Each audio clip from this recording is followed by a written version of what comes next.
โดยเดี๋ยวพวกเราพาไปเบิ่งร้านอาหารโตสีไข่เนาะอิ่มแซ่บคาเฟ่ของพวกเรานี่แหละเนาะว่าขั้นตอนนี้ฮอดไสแล้วเนาะ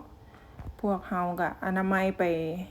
เล็กๆน้อยๆได้ส่วนหนึ่งไปแล้วเนาะอันภาพนี่บางตัวอาจจะเป็นตัวเก่าเด้เพราะว่าเราเอามาเปรียบเทียบกับตัวใหม่ณปัจจุบันนี้ก็ถือว่าโอเคแล้วเริ่มย้ายเครื่องนี่น่าจะแม่นวันที่20ปลายเนาะเราเริ่มแต่ว่าตอนนี้เราก็เริ่มขย่อยอันย้ายไปเล็กๆน้อยๆล่ะบางอันที่แบบว่าเราต้องการใช้ด่วนๆนี่เราก็เริ่มย้ายไปแล้วเนาะบ่ให้เสียเวลาบ่ให้ลูกค้าท่าเรา เอ่อเราก็เริ่มเจ็บเริ่มหยัง